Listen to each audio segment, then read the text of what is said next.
Should work.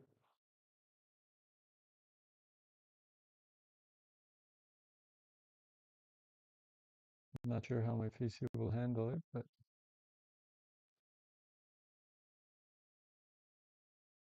I'm not sure how my PC will handle it, but okay.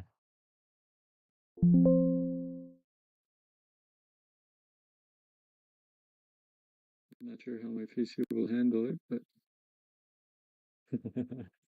okay. Is it really muffled? I'm not sure how my PC will handle it, but okay. God, this is a experience. Okay. It's audible. That's good enough. Okay, so what am I So what is doing? ClickUp? ClickUp is an all-in-one productivity software where you can manage everything and anything related to your work. Your really? documents. Wow, it's unskippable. That makes it even more fun.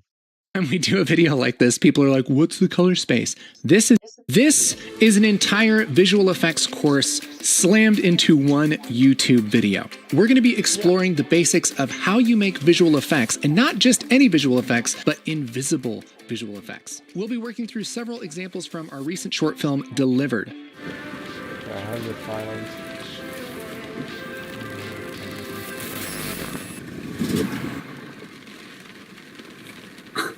Everything is ready. No, no, no, no, no, no! Don't do this to me!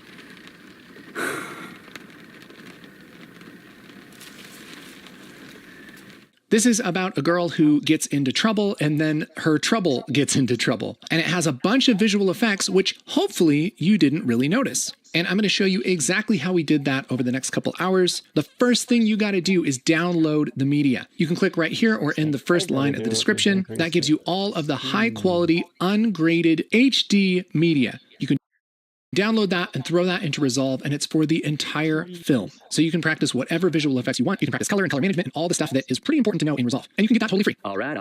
And follow along and learn even better than you would if you just watch this, okay? So make sure to do that. That's your job. Click that link. I'll wait. Okay, we're going to dive into how to do these invisible visual effects. I'm going to take things as slow as I can. I am going to explain some of the basics of how visual effects work, but I am going to assume that you know a little bit about how nodes work and how Fusion works. I do have a lot of videos on that. So if this is your first time ever using Fusion, I recommend starting with more of the basic video, as we're going to be talking about some crazy cool concepts. Let's get started. When you download the footage, you're going to get 3 zip files: Delivered HQ Part 1, Part 2, and VFX assets. Unzip each of these. That I do. Right here. Where is it? God, where do I find it? Should be here. Only part 1 unzipped. Awesome. Great. It took forever to do that. Okay, not that long. That's good. Can I also start the next one? Let's see. We can. Okay, awesome.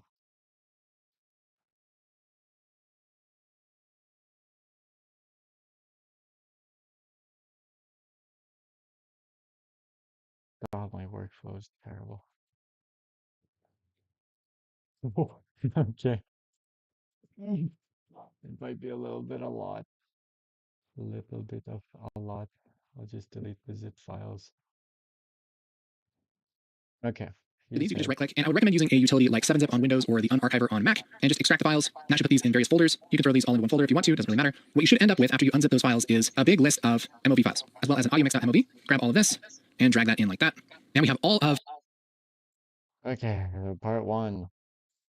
Okay, Control A, move that all into the media pool. Wow, that is literally everything. That's insane. Thank God, that makes me happy. Of the clips here in our media pool. I'm just going to select the first clip and shift select the last clip, and right click on the first clip and say create. Select the first clip, shift select the last clip. Create timeline using, yeah, select clips. Did I miss the button? Oh God, timeline name. Yeah, 1 is fine actually. Anything else that we need to? Create new timeline using selected clips. Boom. Create. That's going to put all of these clips on the timeline in the right order. Take the audio mix, drag that down below, and guess what? We have. Oh God. What is happening? Is the whole entire... Why did that happen? Why didn't that happen for him? Oh my god, yeah, I suspected that. Okay, that's fine. This is fine. Oh, how do I select more? Okay, control, it's not shift. Like it is in Blender.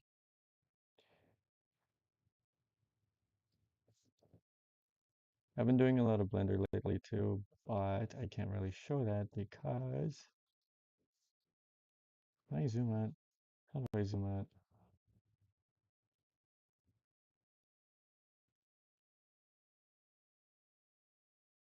Got zoom in and out of the timeline. Hold Alt and mouse wheel. Yeah, I love it when they have like solutions that nobody fucking asked for. Okay.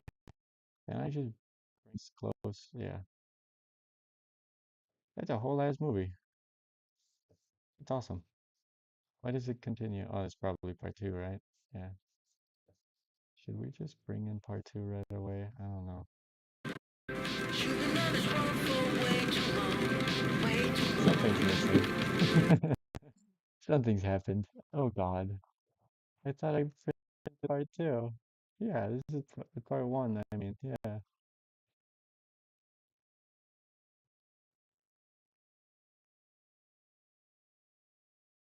We'll bring the rest in here too, I guess.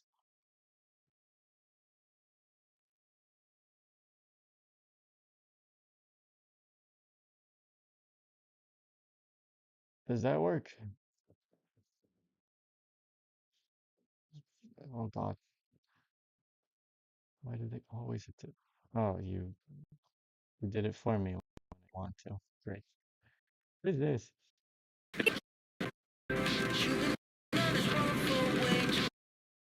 Something's not right. We'll just delete that.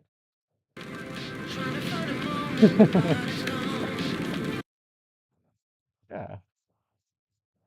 Um, this is what happens every time.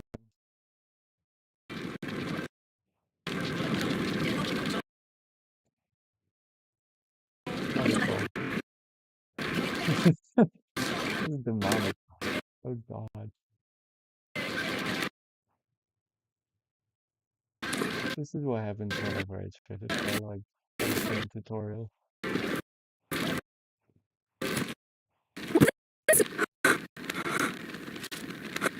That's the start of the... Why here?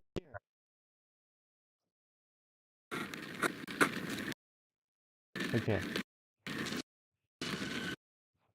Thing is, the noise is where it's supposed to be. It's the arrangement of the audio that really isn't.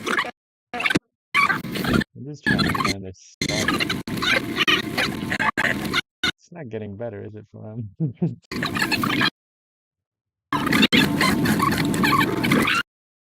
Okay, is there any way of not making it extremely loud?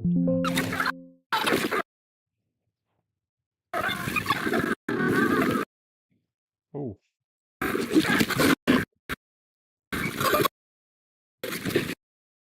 Why in reverse? No. It's missing stuff. Okay, here's what we'll do. We will not save and start anew. God.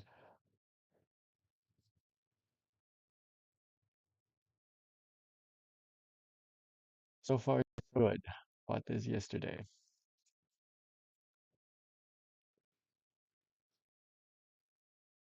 I am now extremely poor. Yeah, this has to work, or else I literally have to quit. Focus on something else. Wait, the both part two. Hold up. I've made a little poop. Now everything should be here. Off it over. This is the first clip. Wait a minute.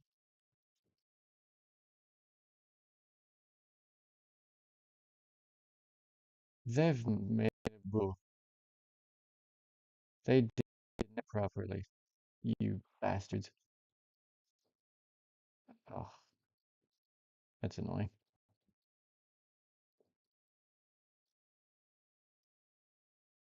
Here she's fighting. Okay, so we don't make it based on the selected. Okay. Oh, we create a timeline.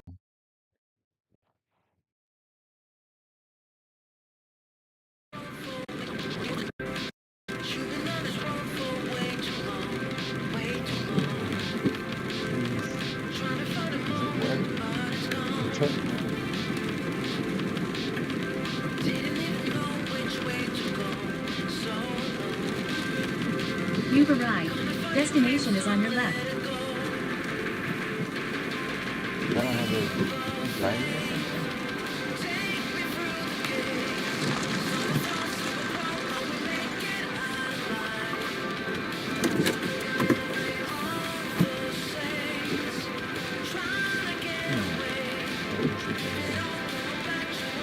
Also,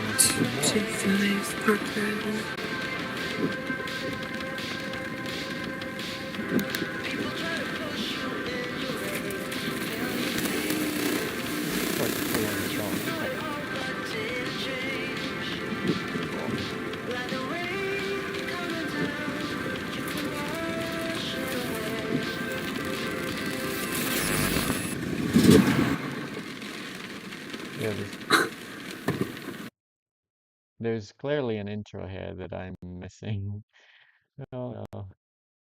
You have the whole movie. And it's all split up into individual shots, which you can color grade, you can work with, you can deposit, whatever you want to do. A couple things that I'll do to this project is I'll go down to the project settings cog right here, and I'm going to change a couple things. For timeline resolution, instead of 1920 by 1080, I'm going to do 1920 by 720. That's because we have this widescreen anamorphic footage, and when it's properly scaled, it's only 720 pixels high, because it's, squeezed. So we'll do that. The other thing we'll do is go to color management, and here where it says color science Davinci YRGB, I'm going to switch this to Davinci YRGB color managed, like that. I'm going to uncheck automatic color management, and then here under color processing mode, I'm going to select HDR Davinci Wide Gamut Intermediate. Okay, that's going to set up our color management so that we're not looking at log footage while we're compositing, or even while, normally while we would be editing, that kind of thing. So we have our timeline resolution set, we have our color management set. I'm going to hit save, and that's going to get rid of the black bars on top of our footage here. The one other thing we have to do to make sure our color management is working is select all of our clips, right click on them, and go down to input color space, and we're going to select Blackmagic Design Film Gen 5. Listen, this is the color space that you need. Every time we do a video like this, people are like, what's the color space? This is it. Blackmagic Design Film Gen 5. That's what you want for all of this footage, okay? It happens every time, that's all. So pay attention. Blackmagic Design Film Gen 5. And then look what happens. Everything looks better now, okay? It's pretty dark, actually. This is a very dark movie. And most of the shots. That's where color comes in. Some of these shots are a little bit brighter like this. A lot of them are pretty dark, pretty low-key, like this. The other thing I'm going to do is go up here to my bin list here, right-click, and make a new bin. We'll just call this VFX Assets, like that. Right-click, and let's import media. And when you unzip the VFX Assets.zip, you should have a few files like this. Bring those in there just so we're ready. The other thing we're going to do is make a new bin, and we'll call this Action VFX. Our friends over at Action VFX were so kind in providing some assets for you to use at home and for me to use in this course. And when you sign up to get the media, you should have a link to go to their site and download these files. Once you download them and put them in a folder, select them and import them into a bin called Action VFX, just like this. I'm not sure if I got those. Oh no. No. Don't do this to me! That kind of fit in a weird way. Okay.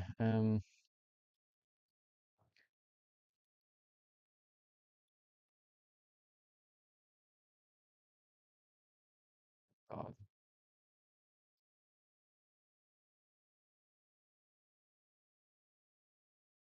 Okay. She's fighting for something? I think it's just. Yeah, can I flag it or something?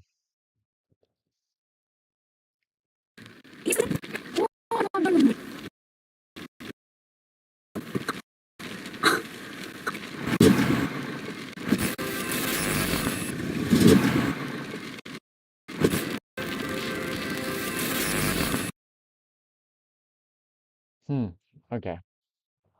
That's the point. Why can't I zoom out anymore? That's even better. Oh, what? You can scroll with control. Why can't I zoom out now? I'm doing great. This is great.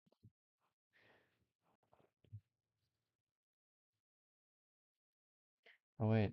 When we do a video like this, people are like, what's the color space? This is it. Blackmagic Design Film Gen 5. That's what you want for all of this footage, okay? It happens every time, that's all. So pay attention. Blackmagic Design Film Gen 5. And then look what happens. Everything looks better now, okay? It's pretty dark, actually. This is a very dark movie. in most of the shots. That's where color comes in. Some of these shots are a little bit brighter like this. A lot of them are pretty dark, pretty low key like this. The other thing I'm going to do is go up here to my bin list here, right click, and make a new bin. We'll just call this VFX assets like that. Right click, and let's import media. And when you unzip the VFX assets.zip, you should have a few files like this. Bring those in there just so we're ready. The other thing we're going to do is make a new bin, and we'll call this Action VFX. Our friends over at Action VFX were so kind in providing some assets. If you've been diving into the Fusion page, we have a really great resource for you, the Fusion Survival Guide. This is a free video course that explains nice and quickly and simply my top 10 essential tips for working in Fusion. We go over some of Fusion's interesting quirks. Why can't I connect this? I'm even connecting it to the foreground. How to stay organized, type UND for underlay, and how to do some of the stuff that you just need to do inside of Fusion. The masks always stretch to whatever you have it connected to. This is perfect for anybody who wants to use Fusion to make motion graphics or animations or compositing or visual effects, and it's a great resource to kind of keep coming back to and reminding yourself of these awesome tips. The course is completely free, and there's a link down in the description. You can also click right here, and I hope you enjoy it. Yeah. Yeah, I might not need Fusion right away though. I need to like navigate essentially. So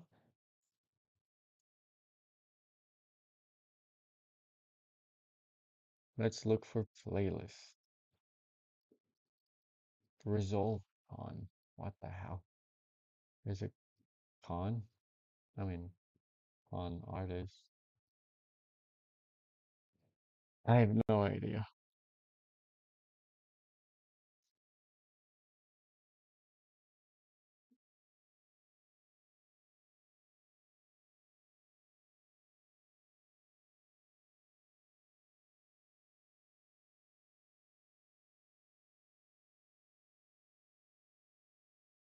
Years ago.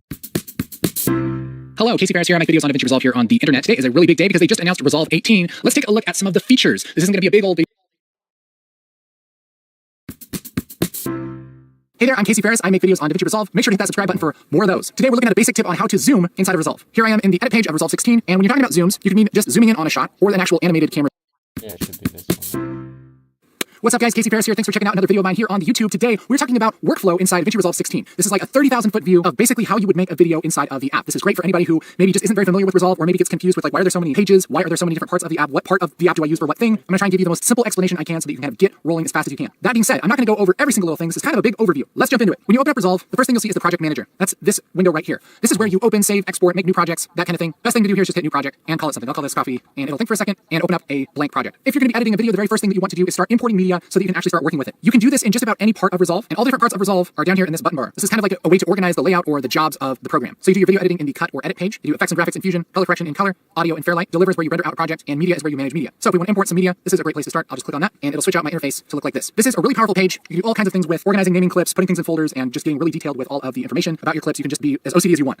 That's for another video. I'm gonna show you how to just get media into your app. In the upper left-hand corner here, we have something called media storage. That's this whole panel right here. If you click here, you can go through different parts of your computer, different hard drives, different folders, and just navigate to the media that you want to use in your project. Now, this is just looking at video files that are on your computer. They're not actually in the project yet. They're not imported. So to bring them in, all I have to do is just select them and drag them down here to the bottom part, which is called the media pool. The media pool is where all of your media for your project actually lives. So anything that you import, whether it's audio, video, pictures, anything that lives there, that's like your bucket of stuff. Now let's actually do something with it. To do that, we're gonna have to go to a different page. And it's really your choice whether you want to use the cut page or the edit page. Really quickly, the cut page is kind of a slimmed down, streamlined version of editing. This is great if you have a really simple edit where you aren't working with a lot of layers or a lot of audio. Something like a vlog is a great thing to edit in the cut page. So the first thing I'm gonna do is just grab a piece of media by double clicking on it. That's gonna pop up here in our viewer, and we can scrub through it and take a look. And when we want to add it to our timeline, we can just grab it and drag it down, and that'll add it to our timeline. Now if we hit the spacebar, that'll play back, and this is what the viewer is actually going to see. So if you were to export this project right now, they would see this guy pouring the coffee, and that's it. If I want to add more shots, all I have to do is go up here to our media pool and find a shot I like. I'll double click and I can grab that, and I can either drag that to the timeline or I can use these fancy buttons right here, which will put that clip into the timeline in several different ways. One of my favorites is this second one called append. So I'll click on that, and that'll just add that coffee clip right after the clip that I already had in my timeline. Let's say I want to take just a part of the clip. Double click on any clip, and I'll make a new beginning and end of this clip. Those are called in and out. Maybe I want this to start here. I'll hit I on the keyboard for in, and I'll move over here. Maybe this is good. I'll hit O for out. Now I've made a shorter clip, and I can put that into the timeline wherever I want. Again, I can use my fancy buttons over here. I can also just drag it down and build our timeline like that. If I want to adjust clips here in the timeline, I can just grab them and move them back and forth. If I mouse over the middle,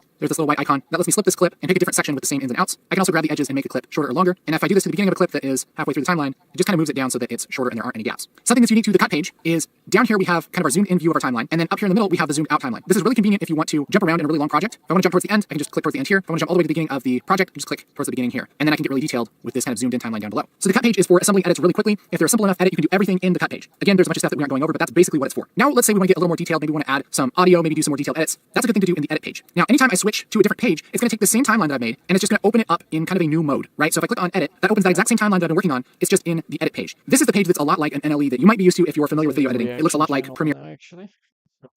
Wow, crazy video. Wow. Look at Davinci Resolve. Edit 16. This is 19 or whatever. Or or Final Cut or Sony Vegas. And if you're familiar with any of those programs, it'll be really familiar. It works pretty much the same way. So I'll grab this and bring it up a little bit. We have our video tracks here. We also have audio tracks down here. In the cut page, you can work with audio. It's always connected because it was 3 a.m. to the video. So if you're adding any kind of really fancy audio, I find it's a lot easier to do that in the edit page. We want to add a voiceover to our edit. That's something I usually do in the edit page. So here's how to do that. I'm going to import my voiceover, but this time, instead of going to my media page, I'm just going to drag it from an Explorer window. And my copy VO, I'll just drag that into my media pool right here. Again, this is going to live in the project now. I'll just close my Explorer window. And if I double click on copy VO, that'll bring it up here in the left viewer. Again, this is a workflow video. You can set your ins and outs here. I think it's really awkward to do that. What I like to do is just grab the whole VO and drag it down to the timeline like this. Then I can make this track a little bigger. I can adjust the volume, and I can go through and start editing my VO and start just putting it right under where I want. Now, I want to show you a secret for editing voiceover that I use all the time. This makes it go so much faster. Let's say I have my voiceover here, and I want to cut out all of this silence. I want to make this a nice, concise edit. What I could do is go up to my tools here and make cuts and cut all of this out, select my pointer, and hit delete on the keyboard. That's a good way to do it. You can totally do it that way. But what I like to do is edit this just like it were a piece of video. The problem is we don't have a video for this VO. So what I like to do is go up here to the effects library, which is right behind the media pool, and down here in the effects, I'll click on generators, and I'll just grab this solid color and drag that into my timeline, and I'll just make that the same length as my VO. Then I can select these both, right click, and say link clips. Now this pretty much acts like it's footage, but it's just black. The way the edit page edits audio is kind of weird. If audio and video are linked, you can use this really quick technique that I'm about to show you. If they're not, then it just kind of acts weird and it doesn't really work the same way. So this is just kind of a quick workaround to make this work. What I like to do is play through my audio, and I can scrub back and forth, and I can pretty much see this on the waveform, where I want to cut this and what sections I want to delete. I can use my keyboard shortcuts to make some quick edits here. If I hit Control backslash, that'll cut this clip onto the playhead. Then I can go to the other side of my audio, Control backslash, and then here, instead of... Which one's the backslash? What's a goddamn... Oh, black amp. Black sloping diagonal. It's this one. I have the forward slash. Where is the back one? Back one. Okay, let me see if I can use it. How do I... Oh, okay. There you go. Easy. Control backslash. If I hit Control backslash, that'll cut this clip onto the playhead. Then What the hell? Sure. Sure. Go for it, champ.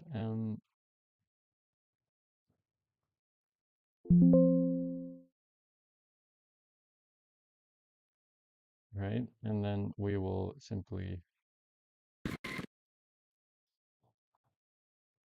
Well, first we'll grab the actual first parts of it. Why is it arranged appropriately now? No. That's weird. How did that happen?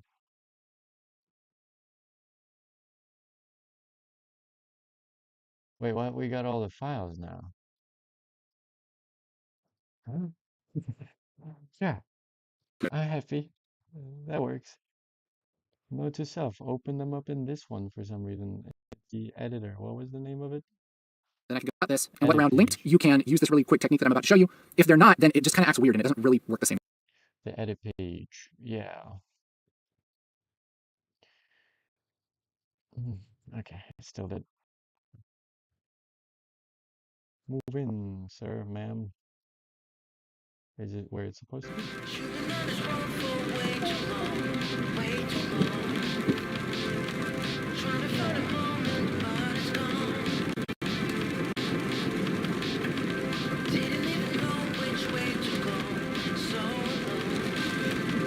You've arrived. Destination is on your left.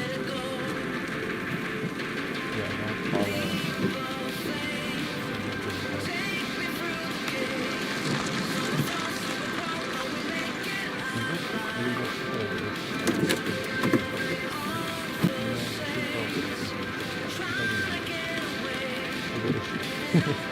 Popular, right? 225 Park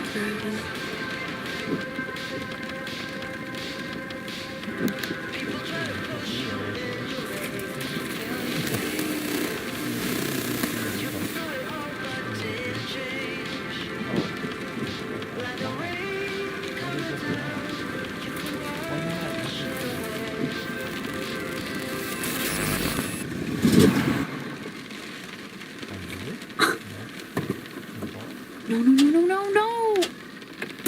Don't do this to me!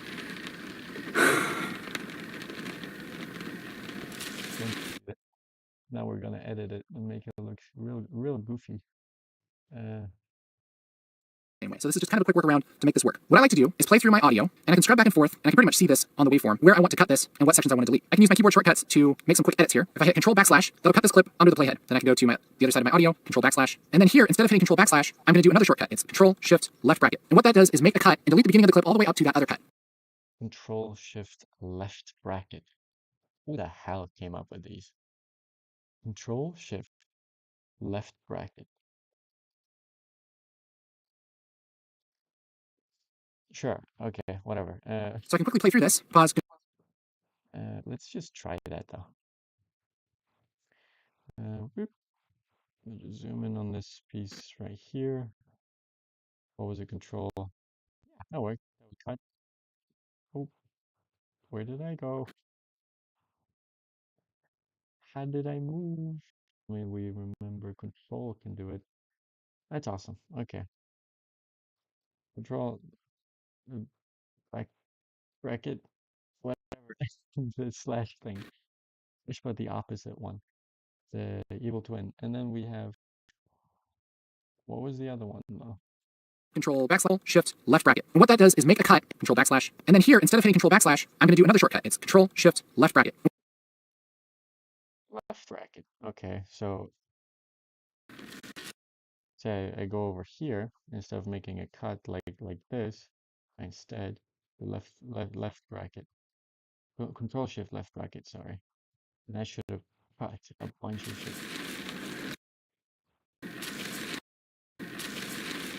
I didn't cut shit. I've made a mistake. Oh yeah, I did.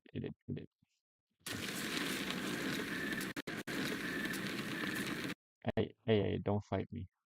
Oh no! So I can cut out the no using this method. Yeah. Don't do this! Don't do this! Don't!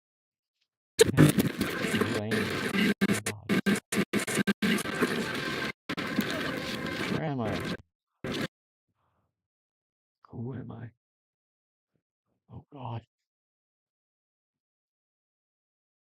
Cut out the frustration. Just straight to death or something. I don't know when she dies or if she even dies. I haven't watched the full movie. Yeah, okay. I just made 2 cuts. That was not necessary. I did a boo-boo again. But luckily I know universal shortcuts. So I want to cut a whole entire angel. So for that, boom, cut there. Control Shift Left bracket. That didn't do it. It just cut out the noise for some reason.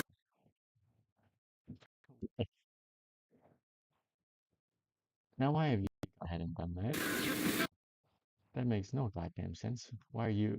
And what that does is make a cut. But it did it just now, but no, it doesn't.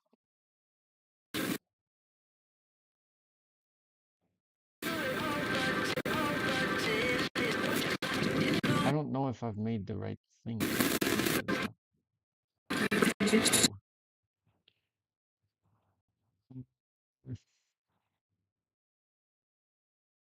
What was I doing?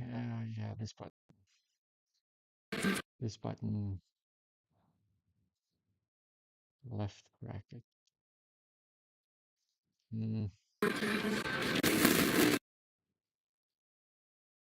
then we do this. Can you not do it on multiple clips?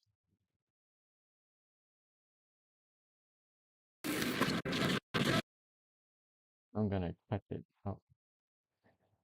See Daisy. Oh, this seems kind of bad. Being murdered. Oh, it's raining.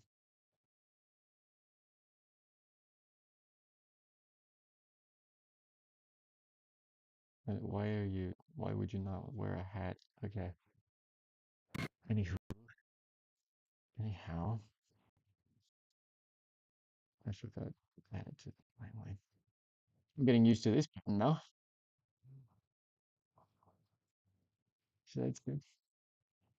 It is fun though. So far it's fun.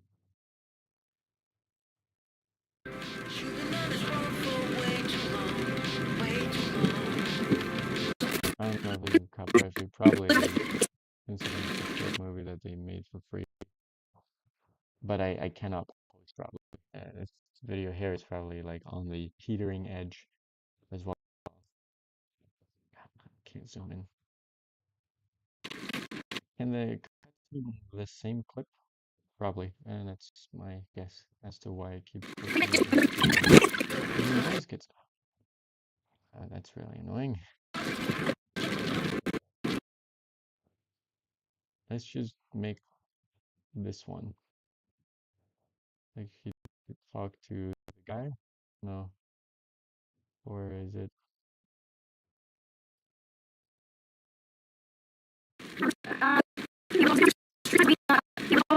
All the rain got turned around. Oh, that's really cool. All the rain got turned around. It's 2 clips. That's really cool. I like that. Shows the inner workings of the beast. Okay, this is bullshit. That?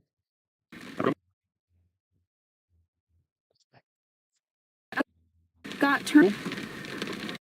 You made it awkward. That's And delete the beginning of the clip all the way up to that other cut. So I can quickly play through this, pause, control, backslash, and position that playhead, control shift left bracket, and cut my VO that way. You can even skip ahead here, control shift left bracket, and make a really quick edit, and then I have my cut up VO. Then if I want to, I could delete this solid and just use the audio, but there's no real harm in just moving the video up and bringing this under like that. And same thing, if I want to add music, I would import it in here, drag the music down, and set my levels accordingly. So that's pretty much the editing workflow. It's importing media, bringing it into a timeline. You can select your clips and put them all together in the cut page, maybe get a little more detailed in the edit page. But once you have your edit built, there's a few really cool things in Resolve that'll help put some polish on your video. So I've opened a different project where I have sort of a decent edit going, and I'll show you some of the cool things that Resolve can do. First thing is maybe we want to add a title to this. If we look at this first clip, maybe we want to have a title here that says coffee shop. Pretty easy to do. If we go over to our effects panel, under titles, you can just drag a text title over onto the timeline. That'll show up here. Anytime we want to adjust something that we have selected in the timeline, which is real cool. I think that's the image I have. I don't really know. okay, we're going to dive into how to do these invisible visual. Am I even audible? You made it awkward. And delete the beginning of the clip all the way up to that other cut. I am not very audible. Jesus Christ. Okay, hold up. I thought I was super close. How can I make myself more audible?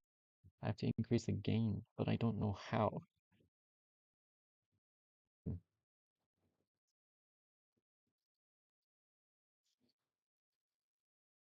Bring it up even closer.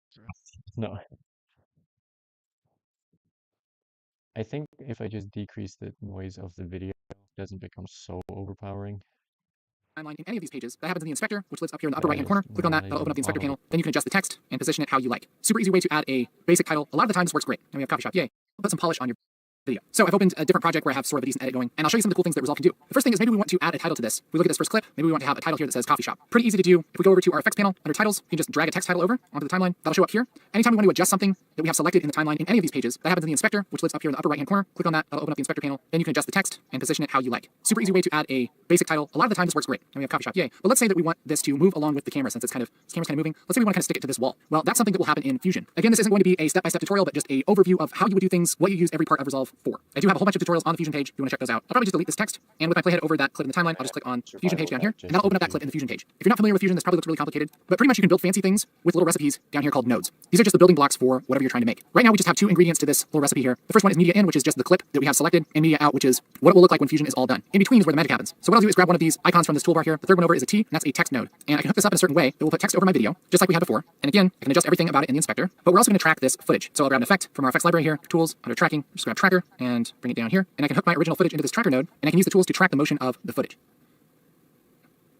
Then I can put my text on that tracker, set this operation to match move, and it'll put that text over my footage. And now we have that tracked to the motion of the footage. Of course, we can adjust it as we want. Now we have kind of a fancy title. So that's something that you would build inside of Fusion. And the cool thing is that when I'm done with this, all I have to do is go back to my edit page, and there it is in my timeline. Pretty slick. Now let's say we love our edit, but we want to adjust the colors. Make sure all the shots look as nice as possible. That happens in the color page. So again, I'm just going to open this exact same timeline here in the color page, just by clicking the color button right here. I've already done quite a bit of color work on this timeline, but it will open up in this color interface. And whatever shot I have selected here in these thumbnails, that's the one that I'm adjusting with the tools down here. So if I want to make this shot warmer, I can just use the tools to push those colors towards warm, and that just affects that one shot. Now again, each one of these tools is something that you're going to want to take time and learn, but this is where the color stuff happens. So let's take a look at our first shot. I can even bring up my color scopes by clicking this little middle button right here. Yeah, that's what we fucking bought it for, bitch. Look at this. I got a scope. Look at that.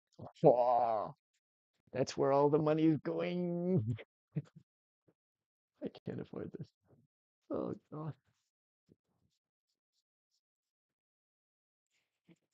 What did he say about the thing though about not this the duplicate? We got gigabytes to do this.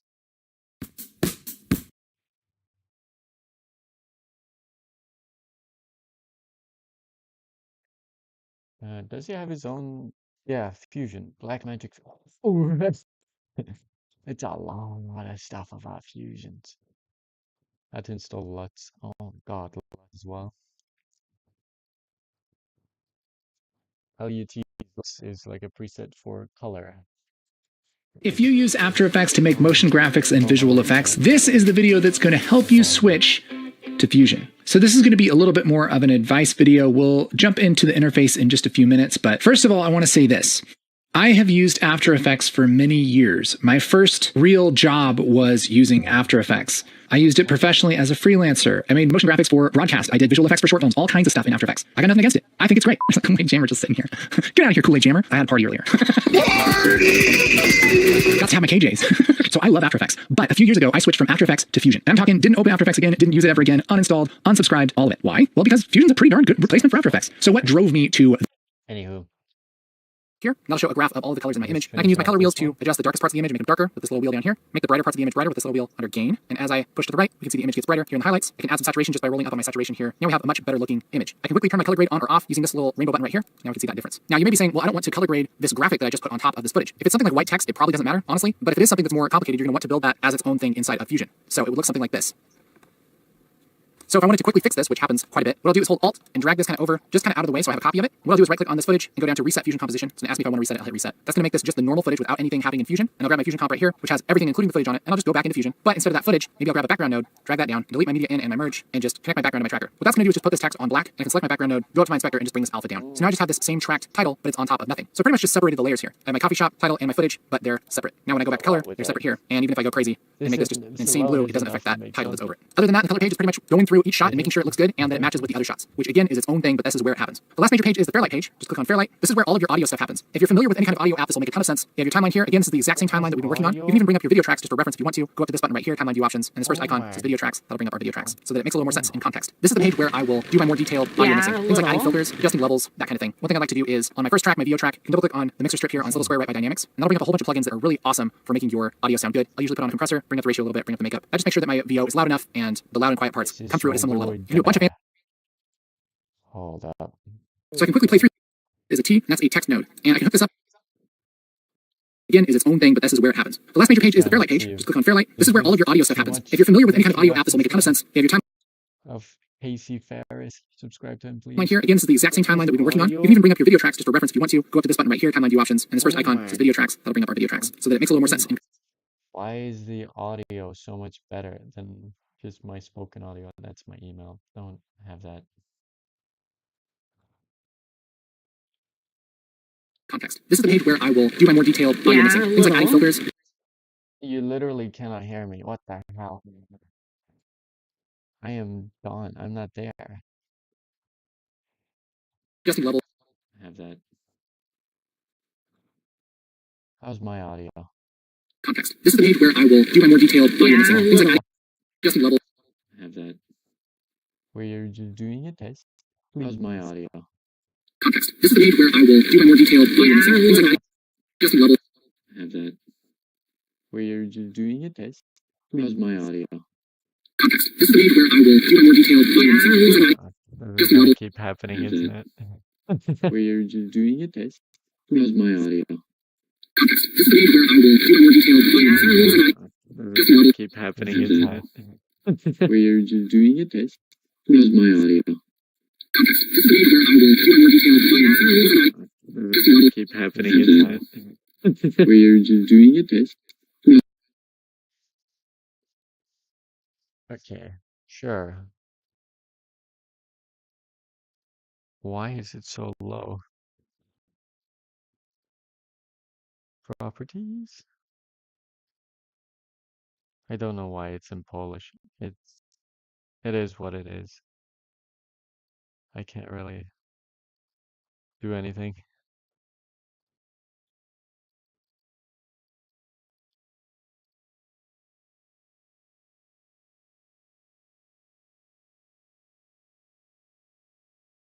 Balance, right balance. No, can we increase the decibel volume by like a lot?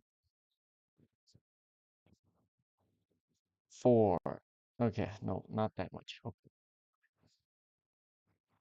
What's the limit? What is the limit? Well, you said I couldn't do 4. How's the noise now? 4. Okay, no, not that much. Okay.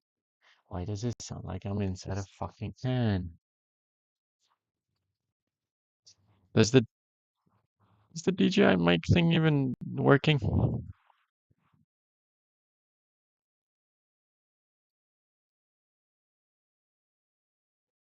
Hold up.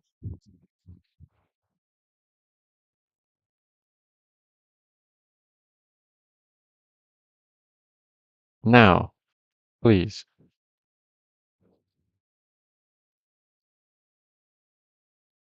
Oh, murder me. Feels like I'm stealing from a guy.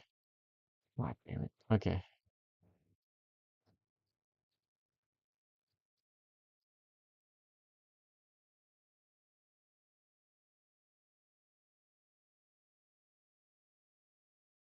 Now, does it work bad? I don't know.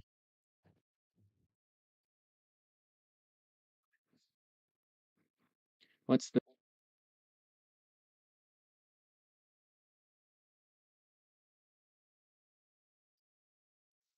this again, troglodyte.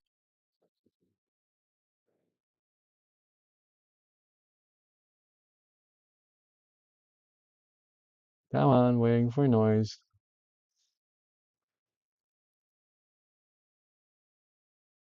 Now, please.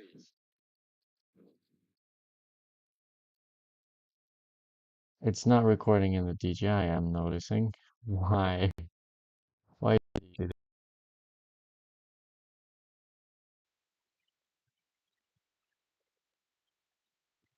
It didn't change anything.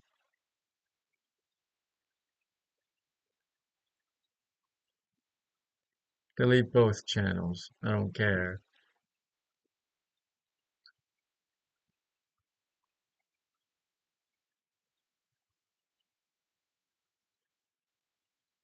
Okay,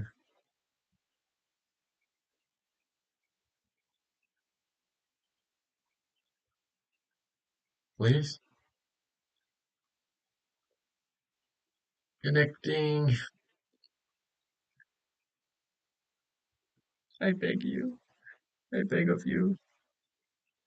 Please. Oh, no.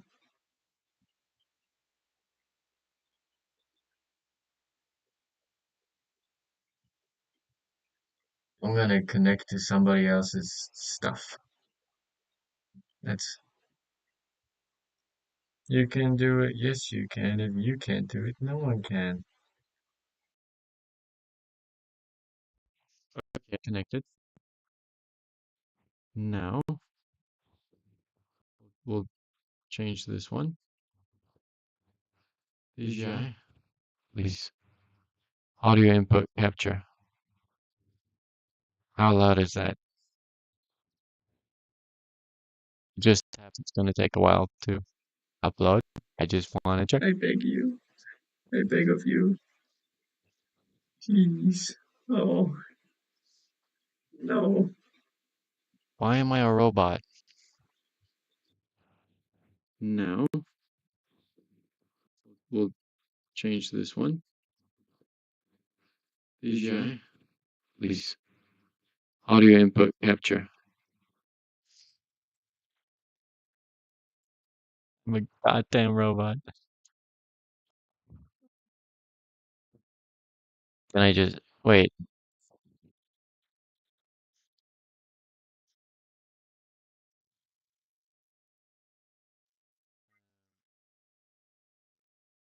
This has worked before, and it didn't work now because yeah, that's how these things would happen.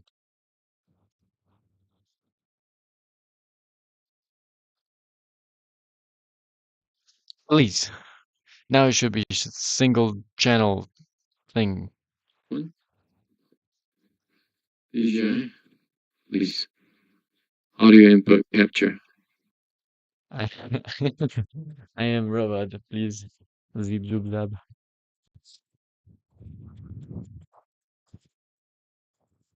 How is it not capturing everything?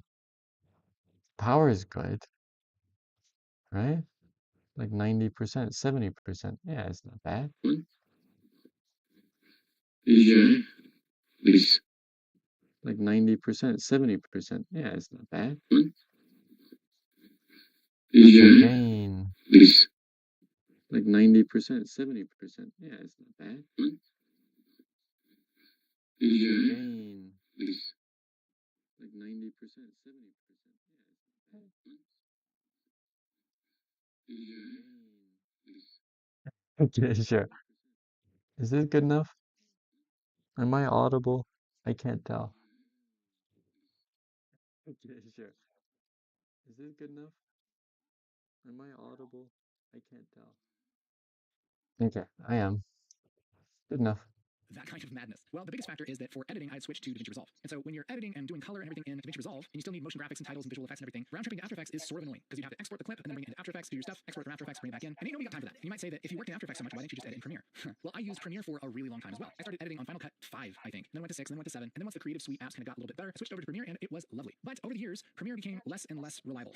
It's not to the point where it was sort of a chore to edit in Premiere. And switching to Resolve just overall had a lot less problems. So much less problems. Not to mention that Resolve is just the king of color correction. So good, so good. And I mean, I was shooting Blackmagic cameras anyway, but also things like S-Log and C-Log, V-Log. You want to be able to have a way to do your color grading that's actually really great. And there are some cool things about Lumetri, but it's just not even close to Resolve. I've been doing color grading in Resolve for a really long time and round tripping from Premiere into Resolve. In fact, I have some old videos on my channel of how to round trip from Premiere to Resolve. And so anyway, I'm working in Resolve for pretty much everything except for visual effects and graphics. And then they put Fusion into Resolve. And that's when I said to myself, that's pretty interesting. And so when the first beta came out, I opened up Fusion, watched a tutorial, and then immediately closed Fusion and said, that looks really stupid. Why would they build it that way? How are you supposed to composite without layers? What the heck are these node things? That makes no sense. It feels like you have to do 50 extra steps to just do something really simple in Fusion. And so I just fought tooth and nail against switching to Fusion for a long time. But one day I sat down and I said, you know what? Even if this takes me a little bit to learn, if I don't have to round trip to After Effects and I can do at least some of the same things that I can do in After Effects right here in Fusion, and all I have to do is just click into the Fusion page and then I can adjust my clip and then move back to the edit page and it's already there. If that actually works, how they say it works, and it's not too hard to actually learn Fusion, it's probably worth jumping into and trying. So I looked at some of the Blackmagic training. I opened it up and played around. And for a couple of weeks, I just kind of tried to learn it and tried to keep an open mind. And there really wasn't a lot of training available. There was some, but I kind of got in there and I messed around. And then one day, something amazing happened. Something in my brain snapped, and I went insane. And I don't put that in Sam. That's not cool to say that. Keep it professional. But then one day, something just clicked, and I took a step back and I realized, is this actually a better way of compositing? Is using nodes not a drawback of Fusion, but an advantage? What the heck is going on?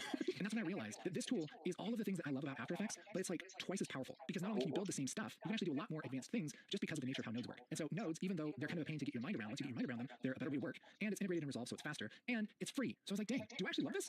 And after that, it was just history, man. Within a couple weeks, I uninstalled After Effects and I just worked in Fusion. And I honestly haven't really missed After Effects. At least for the stuff that I do, which is a lot of short films and visual effects, a lot of titles and graphics and things like that. It just wasn't a big deal to switch to Fusion. So that's kind of like my little mini life story when it comes to Fusion and After Effects. And I want to give you a little tour of the interface. But before we do that, there's a couple acknowledgements that I want to make here because people will be in the comments just like getting ready to light me up here. One, the number one reason why you might not want to switch away from After Effects is because there aren't as many templates and plugins available for Fusion. That's because After Effects has been around for a long time. It's been standard for a long time. People have made a ton of cool stuff for After Effects. You can get an After Effects template for cheap. You can get really great stuff. There's tutorials up the yin yang. There are so many resources for After Effects. It's easier to learn. There's more But resources. it's It works with more stuff. expensive. More I mean, expensive there's a lot than of reasons why DaVinci all of that stuff for a is very, year. very important, and I understand that. And so for your workflow, if you rely on templates and you rely on getting a new template every single week, you're not going And to the find as color many grading, as man. templates and That's stuff the available main reason I for want Fusion a as you color would for After grader. Effects. Now, that is slowly changing. There are more and I more want to resources make and plugins things and templates being made for Fusion cool. every day. In fact, me and another person you might know, Mr. Alex Tech, we recently launched a website called Resolve Share, where creators can make plugins and templates and everything for Fusion and Resolve and share them. It's kind of a marketplace. That's kind of us doing our part to help kind of boost this community and get more people making these kind of community-made assets. But there's not as big of a variety. It's not as robust as the community for After Effects, and that might be a deal breaker for you. Now, does that mean that Fusion is a bad program or that it can't do the same things as After Effects does? No. It just means not as many people have made things for it yet. So that's big old acknowledgement number one. Big old acknowledgement number two is the fact that if you Google,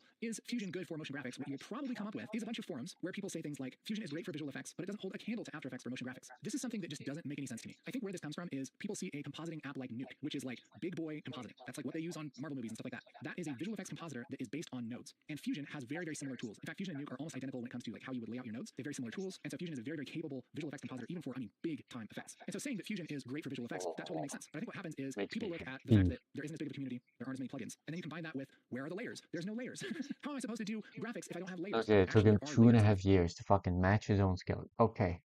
Good that I'm starting with one. They're just not Because I think that's a lot of shit that's holding people back, is not switching. laid out in a layer pane. Because everyone starts in Premiere. I was gonna start in Premiere, but then I didn't have the money. So I just used what was the free Windows editor, and I made stupid videos, and I showed them at school. More on that in a little bit. And I think the last contributor to that opinion is that you can't directly open something like an Adobe Illustrator And file now I in want to Fusion. make Now, that this. doesn't mean that you can't It's do been a vector art. while. There's ways to draw vector art inside of Fusion. You can import SVGs. You can even import Photoshop files in Fusion. They're just not laid out in a layer panel. More on that in a little bit. And I think the last contributor to that opinion is that you can't directly open something like an Adobe Illustrator file in Fusion. Now, that doesn't mean that you can't do vector art. There's ways to draw vector art inside of Fusion. You can import SVGs. You can even import Photoshop files with all their layers. And so there's quite a bit that you can do. It's just a little bit of a different workflow than just directly opening a Adobe Illustrator file. So those are kind of the big arguments that I see. But what's interesting is people take those ideas and they say, all right, that means that Fusion isn't good for motion graphics. And I'm like, that's not true. It can do just about everything After Effects can do, minus some special plugins and everything. So again, if you rely on those plugins, that might be a deal breaker for you. But if you're talking like vanilla After Effects versus vanilla Fusion, you can do essentially the same things. How do I know?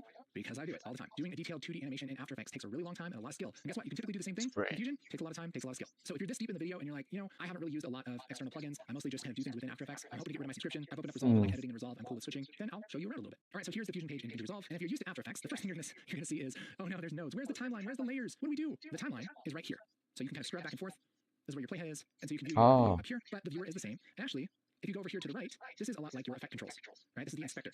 So the inspector, anything that you have selected, you adjust the properties of it, just like effect controls. If you were to select a layer in After Effects and you would adjust its properties over here, same thing here for Fusion. Here's something else a little similar. If you go over here to the it's left, a and lot open of up media pool, videos though. this is going to open up a panel that has all of the media that's in your Okay, project, which is they're a lot not like your project panel, long right? So you can grab a piece though, of media and drag it down in here, just like we would drag it to a timeline, but instead it makes a node. We'll talk about that and in a they're second. like But here's where all of specific the media stuff. for your project lives. So if you You don't can also want switch it, over you to this just button here skip it. and open up the effects, which is a lot like your effects panel in After Effects. You can scroll down and you can find all kinds of different effects that you can use. You can scroll down tools here and look at these subfolders. And to start out with, a lot of this you probably This won't is really recognize. But awesome. there are a couple things like blurs, things like color, This might be color like curves, a, right? what's it Brightness and called? contrast. And so that's where you go and find Honeymoon your effects. phase, And so there but are some things that are similar that should feel hopefully it relatively familiar. stays. But let's talk about the We'll nodes. So this is see. the big sticking point for a lot of people coming over from After Effects, people that are new to Fusion. If you've never used nodes before, they can be very intimidating. But I promise, they're actually not that hard.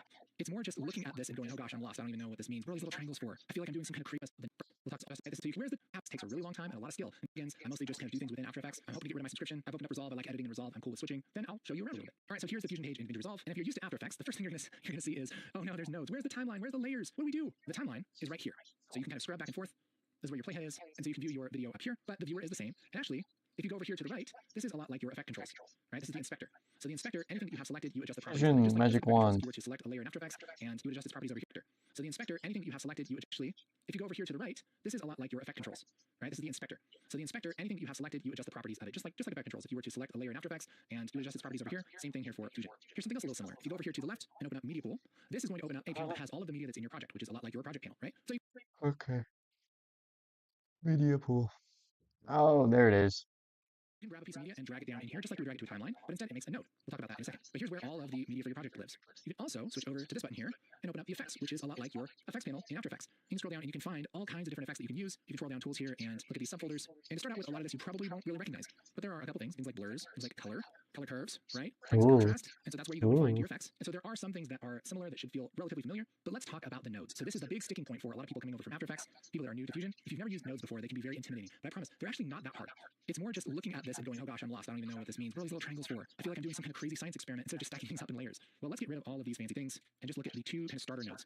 When you're in the edit page and you have a clip on the timeline and you have What I your have. playhead over that clip, you can just click on Fusion and that will open up the clip in Fusion. It's kind of like the equivalent of what dynamic link is supposed to be for After Effects, except for this actually works.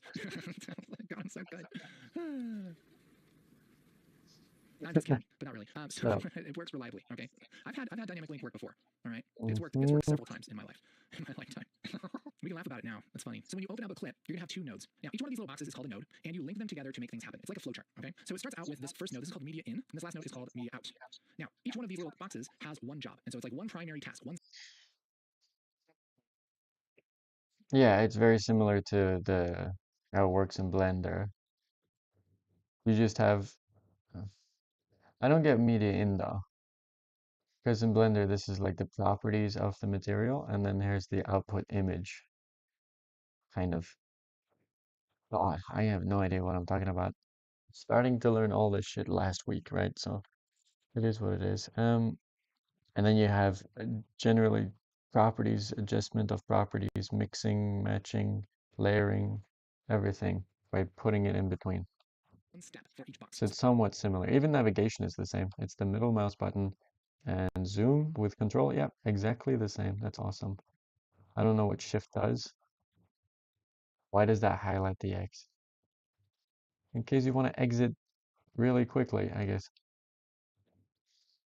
So this first box, media in, its job is to open up the footage in Fusion. So that's why we can see the footage here. This second box, this second node, media out, its job is to render stuff to the timeline. And so by default, what we're doing is just running this through Fusion. Okay, so we're opening Okay, so this is isolated from the timeline? this up in Fusion, and then we're putting it back into the timeline. Is So it nothing is happening in isolated Fusion, from but the if we go over to the edit timeline? page, we'll see that we see our footage, just like we would I expect. think it Now, might be. if we were to do something to this footage, it would have to go on this line in between these two nodes. Now, to add a node, you can do this a bunch of different ways, but one quick way is to grab one of these icons and just grab it and drag it down Why is into it turning the footage. This green? is flowchart. The one I'm going to grab is this blur node. So this is the eighth one over here. Let's go to teardrops, Whoa. grab this, and I can Can I take it and do just place something? this in between the two nodes. And as I mouse over this, it turns the line yellow and blue. When it does, I can let go of it like this, and that connects the blur in between these two nodes. I like to grab it and shake it around to make sure that these are actually linked, because sometimes this can be sitting perfectly on top of that line, and it's not actually linked, which gets me a lot. But if you let it go right on that line and shake it around and it actually moves these connections, that means that this image is flowing through that effect, Ooh. which means that it's actually adjusting the image. So now, just like in After Effects, Ambient I can light, select whatever effect that I want to change, directional light. and I can go over here to the inspector, which is like our effect controls, right? And I can adjust how it does its job. So I can push up this blur size, and now we have a blurry image. Why, So we're doing this in steps. why We're opening doesn't the it? footage, we're blurring it, and then we're putting it back into the timeline. And in fact, if I switch over to the edit page, look, we have a blurry piece of footage on our Oh, timeline. come Now, on. don't miss the magic there.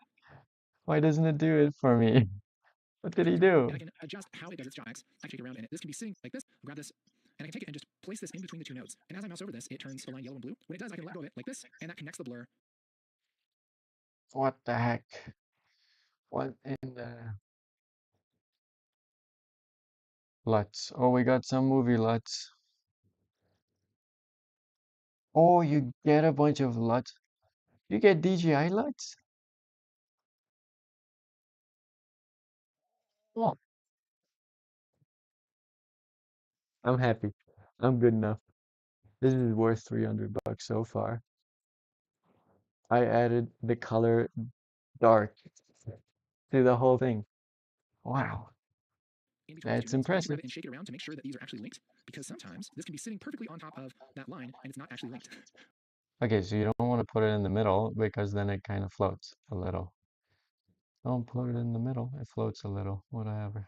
Okay, glow, sharpen. Did that connect? Nope. Okay. Okay. I want the Gaussian blur. That's the only name I know. What are these two buttons on this side here? Connect it to this. Connect this to this. Would that add a blur? Having car trouble? Oh, I didn't do a lot. I feel like there's like this magical box in front of me and I'm just a moron. I have no idea what the hell I'm doing. I want to add film grain.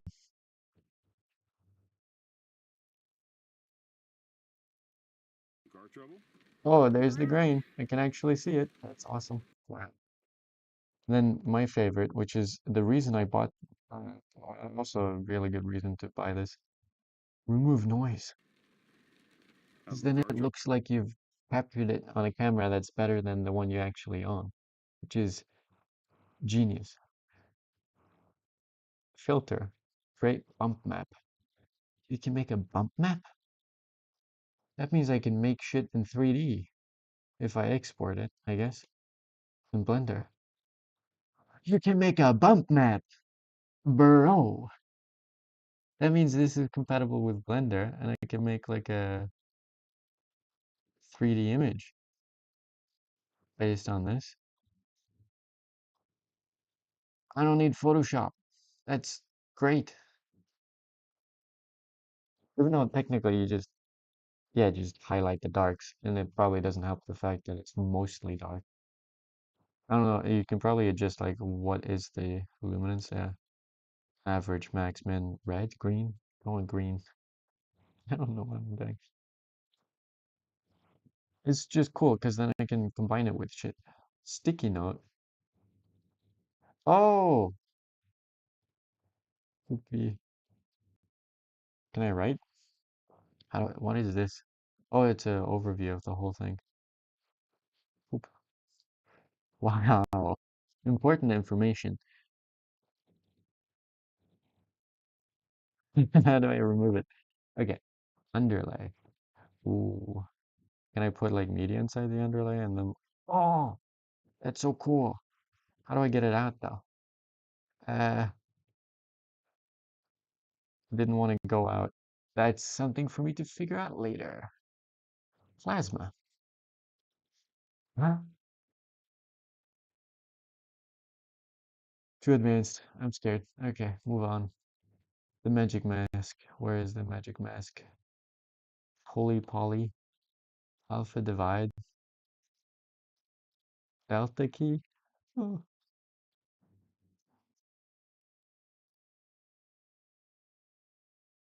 Directional blur. Very blur. Where's which gets me a lot. But if you let it go right on that line and shake it around and it actually moves these connections, that means that this image is flowing through that effect, which means that it's actually adjusting the image. So now, okay? How do I want to add blur, and then we just add it like before. It's connected now. Blur size. Car trouble? Around. Having car trouble? Around. Blend. Is Having that car supposed to? trouble? Around. Having car trouble? Around. Around indeed. Oh, fast Gaussian. Having car trouble? Gaussian. Around. Okay, something's not happening. Having car trouble? Around. It's like a soft blur now. Having car trouble? Oh, because I put it on blend completely. Okay, what's the Having difference? car trouble? Around. Not a lot. Having car trouble? I do have carpet box. Okay, this one's weird. Having car trouble? Or like, Around. does that make anything happen? Having car trouble? Around. Multi-box? Having car trouble? Around. You notice something here though. That's the only thing that I Having noticed. car trouble? Box and then, yeah. Around. Having car trouble? I do. now, just like in After Too Effects, much I can car select whatever trouble. effect that I want to change, and I can go over here to Way the too inspector, much. which is like our effect controls, right? And I can adjust how it does its job. So I can push up this blur size, and now we have a blurry image. So we're doing this in steps. We're opening the footage, we're blurring it, and then we're putting it back into the timeline. And in fact, if I switch over to the edit page, look, we have a blurry piece of footage on our timeline. Now, don't miss the magic there. Because did I render? Did I export? Did I switch apps? Did I save and come back and refresh or anything like that? Nope. All I did was switch to the other page and it's instantly there. It's already there. In fact, this is reading that Fusion composition in real time, just in the edit page. That's the magic. And so this is essentially how Fusion works, is you have the beginning and you have the end and then everything else happens in between. Now, But what about if you want to do a group? Oh, well, that was easy. Okay. Yeah. this is pretty easy to understand when it comes to effects, because really you're just putting effects on in order. So we want to blur it, Just and then hold maybe we want to shift use something like brightness and contrast, and then desaturate it. or So we're blurring it, control. then I we're making it don't black and white, remember then we're what I bringing it back put. to the edit page. One of We the can also make two. this black and white, and then blur it, and then put it on the edit Control page and choose that probably. order. Now for this, it doesn't matter that much, but the order generally flows from left to right. Now, why is it going from left to right? Well, if you look really carefully, Because we write? these connections, they're making little arrows. So we have this yellow arrow here that's pointing this way. And so each of these connections is Yeah, making but it might as well fucking bastard. It could have gone the opposite way if an we arrow. were And so that Iranian gives us or an idea of something. what way the flow is I don't going. In know. fact, we can make this exactly the same way I by don't know stacking if these they rows read top to the bottom. opposite way. And it's going to look exactly the same. Again, we just follow the direction of the arrows. They're all pointing down. And so we're starting with media in, and then we're doing brightness contrast, then we blur, then we render it back to the timeline. We can even go right to left if we want to. If we're some kind of crazy person, you could totally do that. If I want to get rid of either of these effects, I can just hit backspace, selecting them, and we'll just go back from left to right. And now we have the nodes kind of reset. So I think that's pretty easy to understand. We're just flowing this image through a pipeline. And whatever order we put those effects in, that's the order they're going to be applied. But the things that we do in After Effects aren't just putting color correction on stuff. It's compositing, which is putting things over other things. So in a world where there are no layers, how do you put something over something else? You don't have any way to stack things. That's like inherently a problem. Well, let's make something to put over this. Let's just make some text, which works a lot like it does in After Effects. In After Effects, you make like a new text layer. Here, you'll just make a text node. Just grab this T and bring it down into the graph here. I can select this text and type in whatever text I want. Some text. But now I don't see the text. We're used to, if you make a layer and you put it over another layer, that you immediately see that on top of the other layer. This is on top. What the heck? Do we run it through it? How does that work? Well, now we just see the text, and what the heck is going on? Why did they build Fusion this way? Let's quit and go home. Well, don't worry. There's a couple reasons why you don't see this text yet. And the Yeah, I agree. Let's quit. actual technical reason is that this isn't connected at all. What we're doing right now is we're looking at whatever's being fed to the media out. That's just kind of the default way that you look at things in Fusion. That's how Fusion is kind of set up out of the box default. What's happening in this? Say it There's a again. couple reasons why you don't see this text yet. And the actual technical reason is that this isn't connected at all. What we're doing right now is we're looking at whatever's being fed to the media out. That's just kind of the default way that you look at things in Fusion. That's how Fusion is kind of set up out of the box default. What's happening in this viewer is actually being fed from the media out right here. The reason I know that is because one, it says media out right here. And two, there's this little white dot right there. So what the heck? What am I talking about looking at this viewer? Well, the thing that's crazy about Fusion is that you can view the result of any of these nodes on this viewer. And in fact, if we hit this little button right here, we can open up and we have two viewers. So I can take this text and I can hit one on the keyboard, and that's going to load this in the first viewer. So this is the first viewer, this is the second viewer. You can also take any of these nodes. Was it this one? Oh. Oh yeah, I already have it on. drag them into the viewer like that. But yeah, by default, we're looking at media out, which a lot of the time is what you want to look at. But this is one of the advantages of nodes and how Fusion is set up, is you can look at the little parts before you put them together. So you can kind of look at the little pieces of things separately, which helps you stay organized, helps you kind of figure things out. How many times have you disabled layers and everything in After Effects just to be able to focus on one part? That makes it really easy. So now we have this text, and let's say we want to put it over this footage. How the heck do we do that? Well, remember, every node has a job. So what we need is a node that does the job of putting an image over another image. So that lives right here. That's called a merge node. And so we can take this merge node and plug this in right here in between our media in and media out. And then we can put the text into the merge. Now, how this works is you can grab this little gray square here, you grab it and drag, and that will drag an output. And you take this output and you put it into the green input of the merge, and look what happens. Now we have text over it. All right? We can select the text and adjust the size and all of that stuff, just like you would in After Effects. The only difference is that you have to use this merge node instead of just adding this to a layer stack. Now, this is the point that the first time I looked at Fusion, I said, that's stupid. Is it supposed to be stupid? That's a stupid way to do it. It's not stupid. It's advanced. Why would I waste my time making an extra merge node? Like, I mean, just for the most simple thing, putting something over something else. That's like the easiest possible thing to do in compositing. And I have to like meticulously hook stuff up in order to just do that. This is going to take 90 hours to do anything.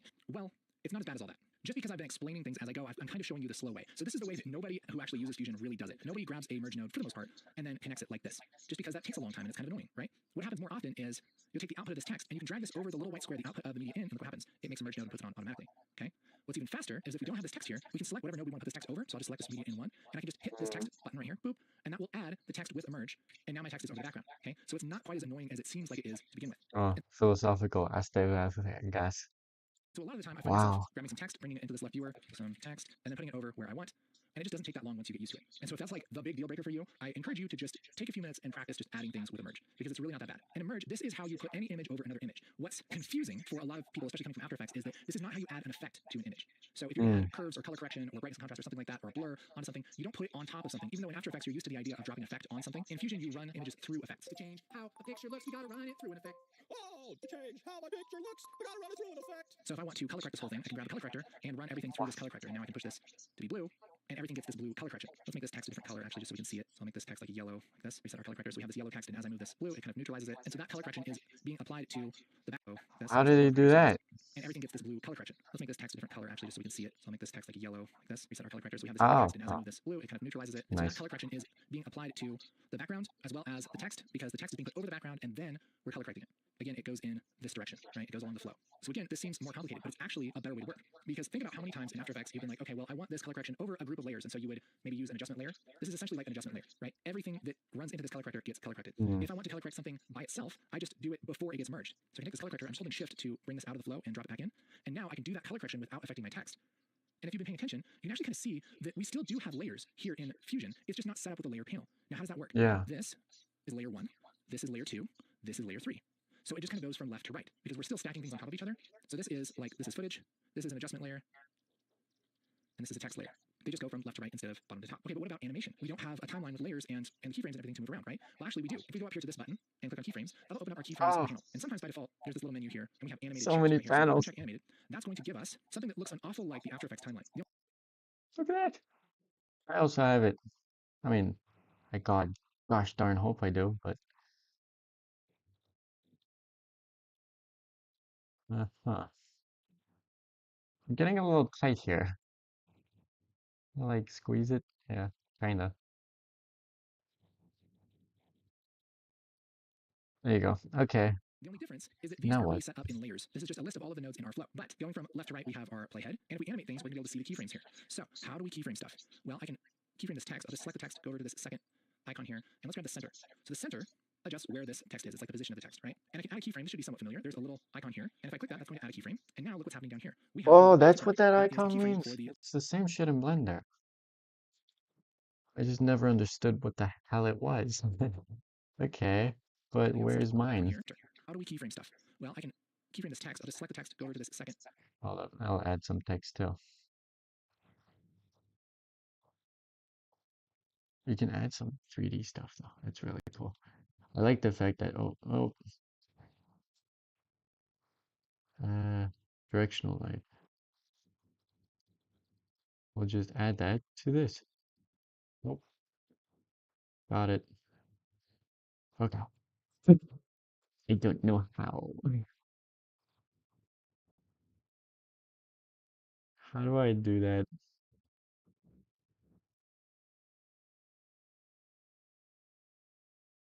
Can I add like a merge? Oh, do I have to do this way?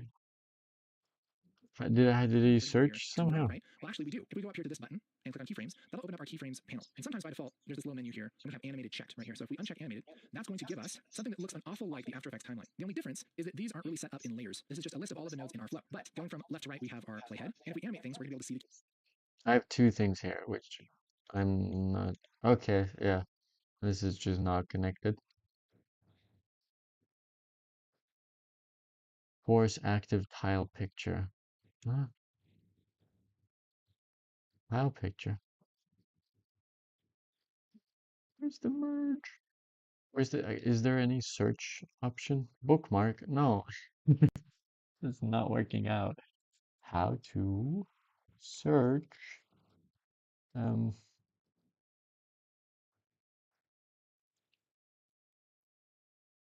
how to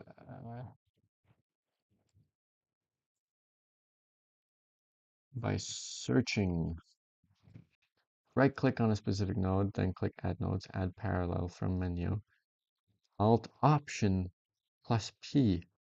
Oh yeah, I'll just stretch across the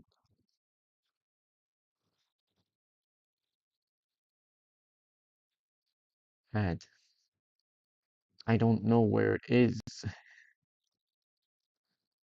Where's the merge? Oh, there's the merge. That was lucky. Mostly just luck.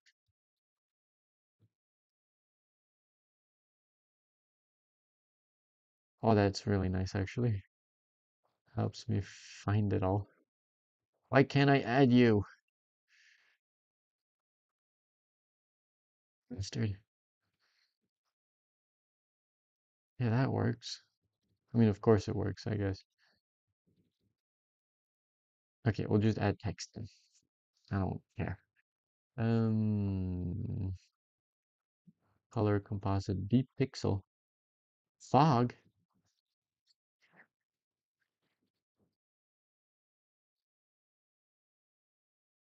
I don't know how this isn't working. Dang it. Okay. Uh, Fusion. You can add Blender. You can. It's compatible with Blender, or is it just me going insane? Can I add Blender into this?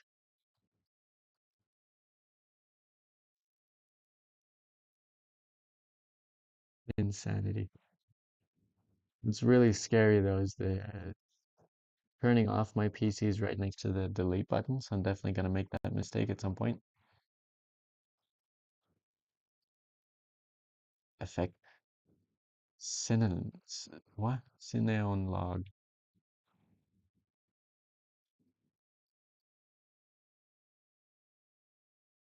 Oh, hello. Sticking on, yeah. Man, this isn't color. Oh, we got more color stuff. Oh God. Duplicate, dpixel, dissolve, flow. I just want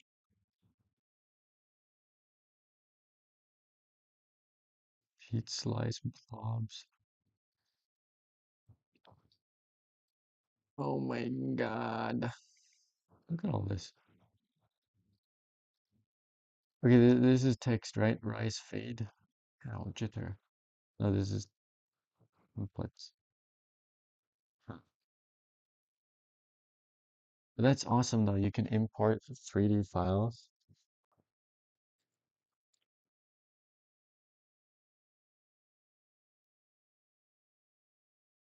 But where did the text go?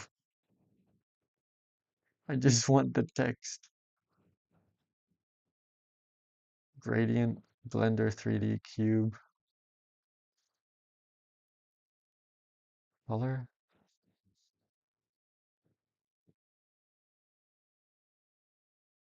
Please. Time speed, time stretch, color FX.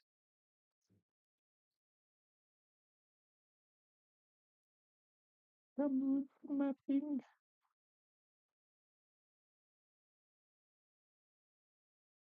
Okay. to find netherite.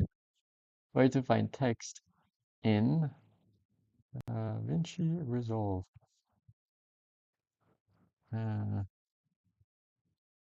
Node. Text node. Where is it? I want to find it.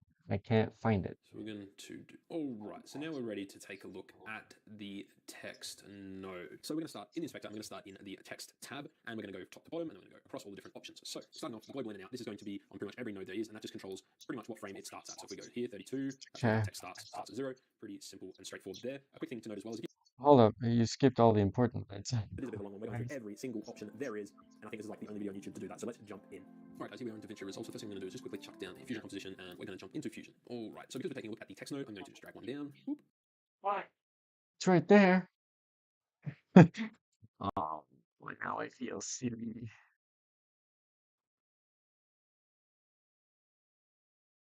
It still doesn't connect. What? Okay, sure. We're here. We're here. We're queer. It's fine. Media in, media out. It's okay.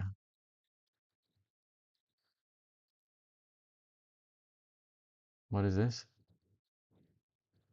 I have to write something. Um.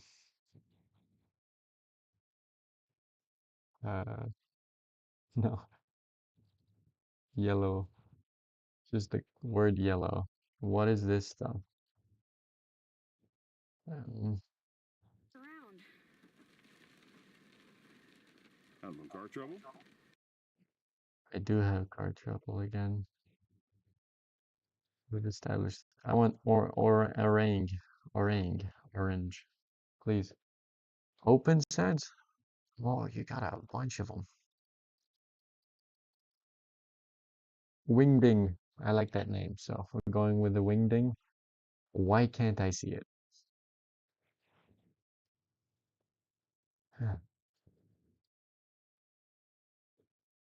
I just wanted to add the wingding. What the fuck is happening? Huh? I'm a massive question mark right now. Across. And just quickly in the inspector, which I'm going to drop all the way down so we can have a look at, is I'm just going to type in a few things. So, alright, and the reason I want a few lines is just so we can play around with it. So Why is my shit not showing? Oh, we really did that. We did the goofy bit. Now there should be a text somewhere. Around. No, apparently. Why is it not here?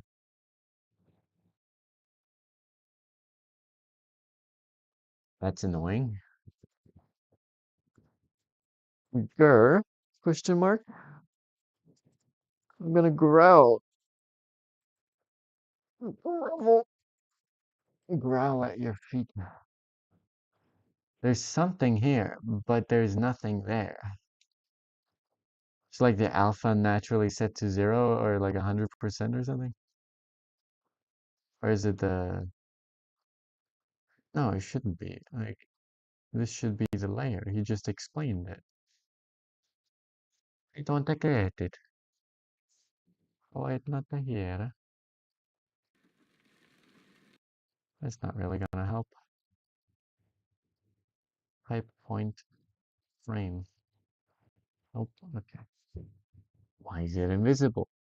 We don't know. It's just we've yet to figure that shit out, I guess. I just want the wingding yellow coloration. Wingding me the hell up. Show me the wingding, please. Having car trouble? Around. Not here. Why is it not here? Things, again, we're not going to get into the weeds, but this is something that I do on pretty much everything, is some version of this. And finally, when you have your timeline looking and sounding exactly how you want, you can go to your last page, which is deliver, and that, again, will switch out all of your interface, and you can set your render settings to actually... Deliver.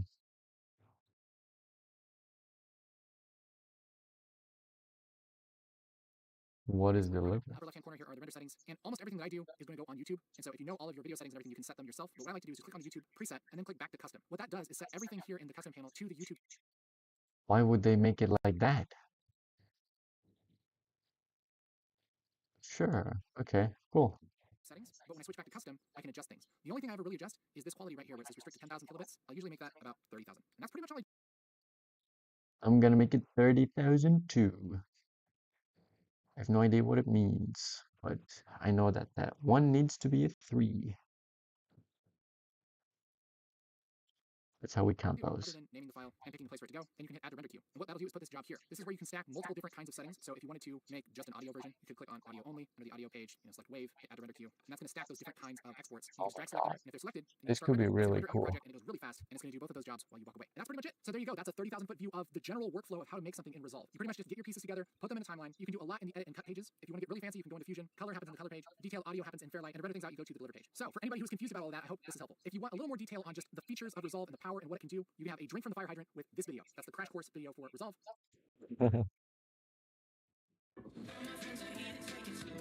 In this video, I'm going to show you how I made these exact graphics using Fusion in Davinci Resolve. So pretty much we have this broken up into a couple different parts. This part over here are the letters, and we have the lights and the 3D. We have the background, particles, and then the post effects. Let's start with some simpler stuff. Anytime you make something in Fusion, generally have like one line of nodes here. And this is kind of like the main line. That's like the main composition where everything goes. So all of the major elements Let me enter the guess, comp it's along this in line here. in merge nodes. Okay? So we're just going No? to walk through the flow of this line, and every time we get to a merge node, we're just going to go up here and explore what What? the heck is going on. So let's start at the very beginning. I'll just load these into the left viewer so we can see what's going on. This is just a good old black background. See? 1920 by 800. It's just a widescreen background. Then we have some vast noise. This is just kind of some dark blue clouds over our black background, and now we have a slightly blue background. Do you want to learn more about making this graphic? Leave a comment with the word squad down below, and I'll send you a link to the full VFX breakdown. Okay, just follow whichever one got the squad. Did he forget to add a link?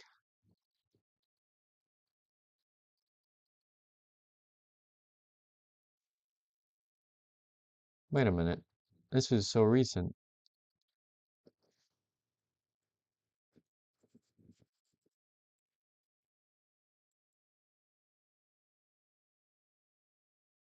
What is eternal figure?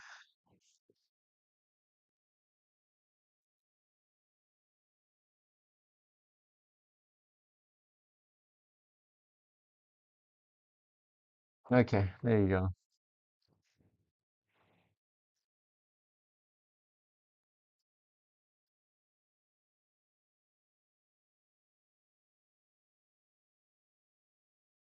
If you're brand new to Fusion, this is the video for you. This is almost an hour of solid gold wisdom for beginners. And if you're Oh no. the keyframes here. So how do we keyframe stuff? Let's Well, just I can finish off this keyframe this one, text, and so then the we'll text is move going on to to the center. next Right over here. video. Let's grab the center. The center Wow. adjusts where this text is. It's like the position of the text, right? And I can add My text isn't even showing up. it over where I want. And it just doesn't take that long once you get used to it. And so if that's like the big deal breaker for you, I encourage you to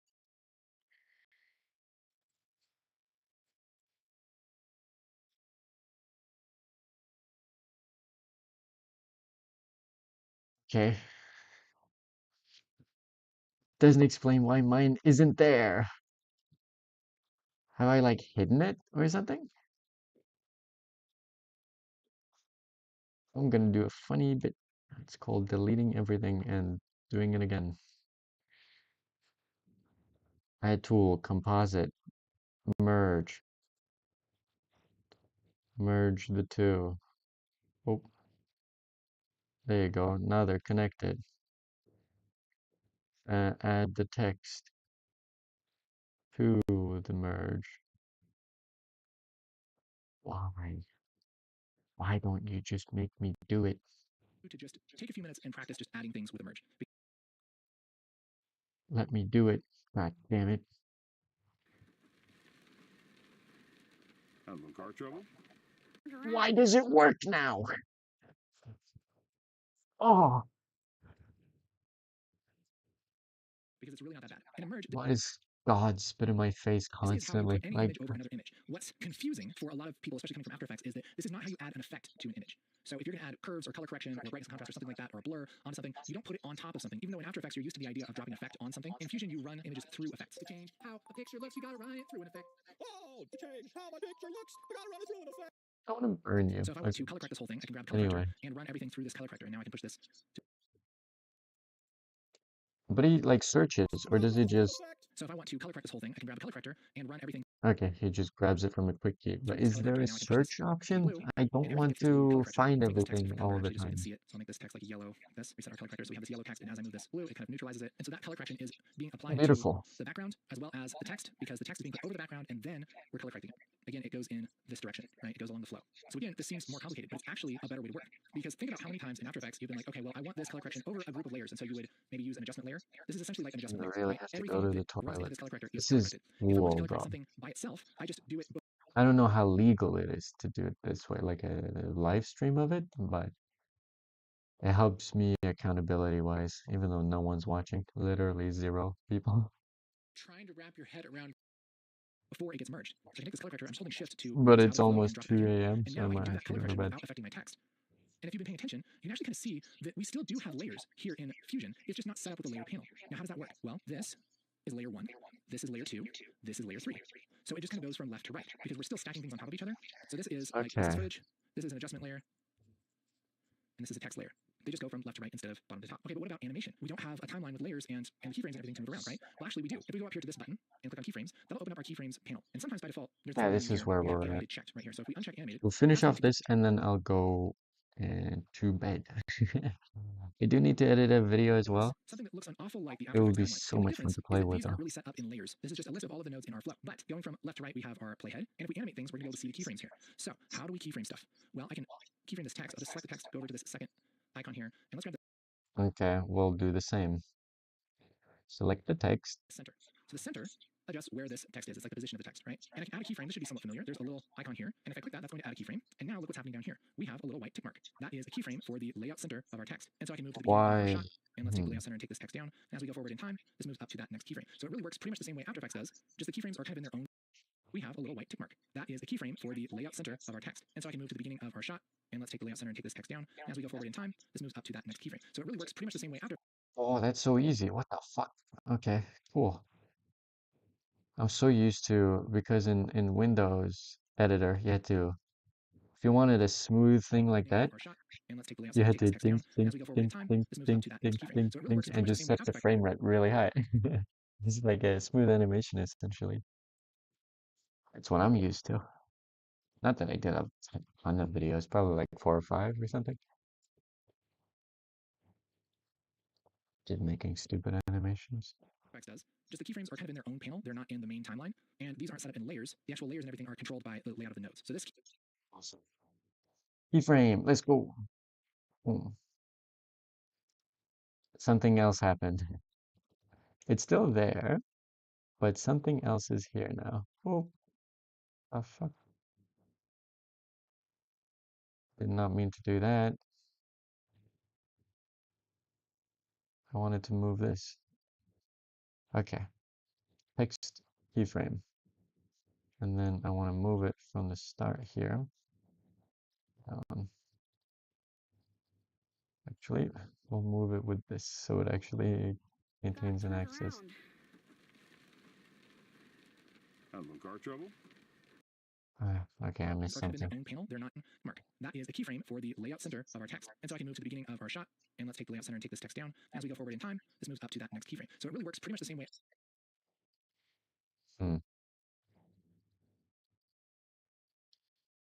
Why didn't it change anything?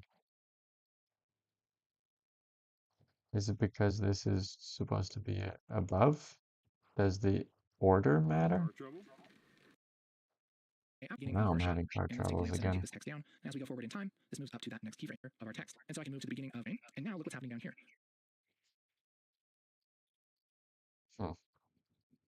We have a little white tick mark. That is a keyframe for the layout center.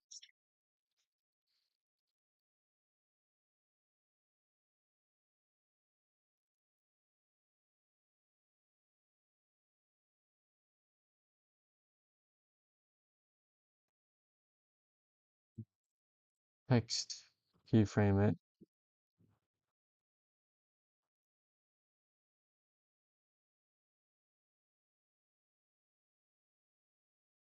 Got turned around. Having car trouble? Turned around. Okay, I see. Having car trouble? Turned around. Having car trouble? Wow. It's really artistic.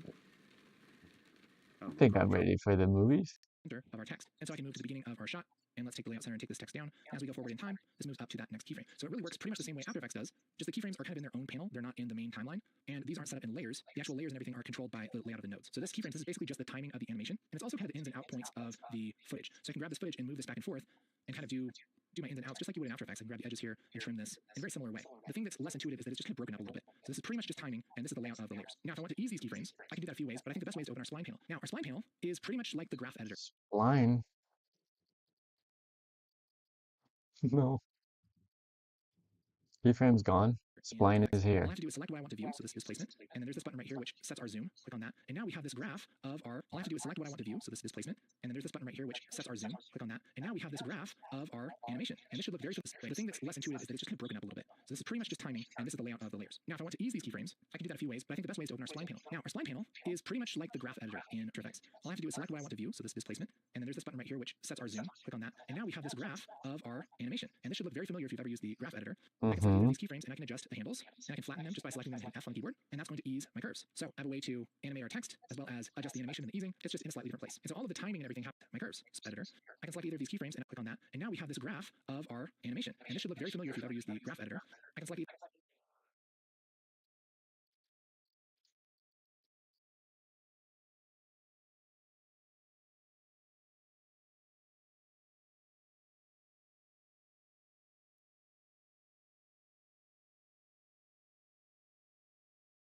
Having car trouble? Around.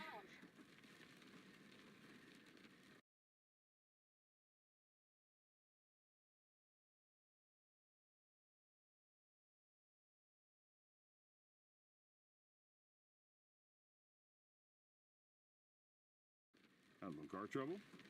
Around. Feels more natural to me somewhat. Having car No, trouble? it does not. Around. I like the initial speed. Having car trouble?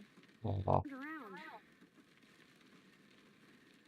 Cool. And because it's slightly above this line here, it comes back. That's neat. Having car trouble? See, I'll make it even more accentuated. Yeah. Having car trouble? Around. Look at that. It's so easy. What the fuck? Oh my gosh, that's too easy. either of these keyframes, and I can adjust the handles. It's got I can flatten ease them in just by selecting fucking, what's it called? Not anticipation, but the opposite when it's over and done with. Overshoot. keyboard, It's and that's got going to ease my everything. curves. Just So I have a built way in, to super animate our easy. text as well as adjust So the much easier than animating by hand, frame by frame. and the easing, it's just in a slightly different place. And so all of the timing and everything happens with the spline and the keyframes panels, and you just only open them when you need them. The rest of the time, you're doing a lot of work just in the nodes and in the inspector, which anytime that you have a node selected, you just adjust its properties in the inspector. If you need to bring in a different shot or a still or some kind of graphic or whatever, you can go to your media pool and grab that footage and just drag this in, and that's going to make another media in. You know, and you can view this on either viewer.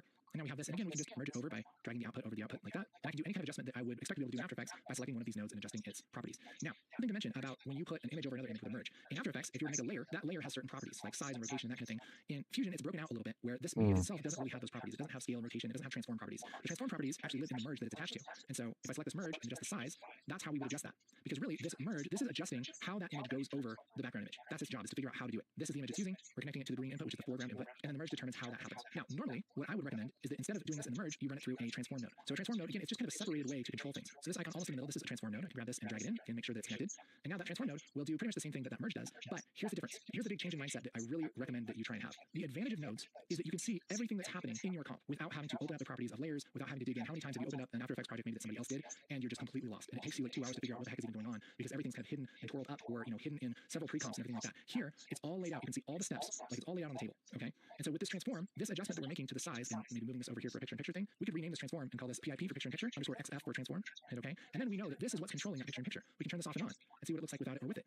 And so in some ways, it's sort of like a adjustment layer, but it's even more powerful because it can do all kinds of transformations and crazy stuff to whatever you run through it, and you can turn it on or off at any time. You might be used to parenting things to a null object if you want to group a bunch of stuff. There aren't null objects here in Fusion, but you can put 100 nodes, merge them all together, and put them through one transform. So we can say this transform right here, and its anchor point is right here in the middle. Its pivot point is right here in the middle. And so if I take this and I rotate it, look at that. We can rotate around that point just like you would parent something to a null object and rotate it, Mm. kind of a similar idea. You can scale it. You can do all the things that you would normally do just by parenting something to a null object. You do that just by running it through a transform. And again, you can kind of break these out into the little pieces to where you can adjust them, animate them differently, and do all kinds of crazy stuff. In worst case, you mess something up and you're like, I don't like that. You can just turn off this one adjustment or delete it altogether, and you still have the other things that you've done. Okay, this video is getting plenty long. I want to show you one more thing that you're probably used to in After Effects and kind of how it works in Fusion, and that is masking. Now, in After Effects, you make a layer and you draw a mask on that layer to kind of crop things, right? Well, it works a similar way in Fusion. Let's just take this media into and drag this to the left viewer. I can select this media into, and I can pick one of these icons here, and this will add a mask to that media. So let's just add an ellipse mask. I'll just click that once. That's going to add that to that piece of media, and it works pretty much like it does in After Effects, right? You can move this around, you can adjust it, rotate it, do all those things.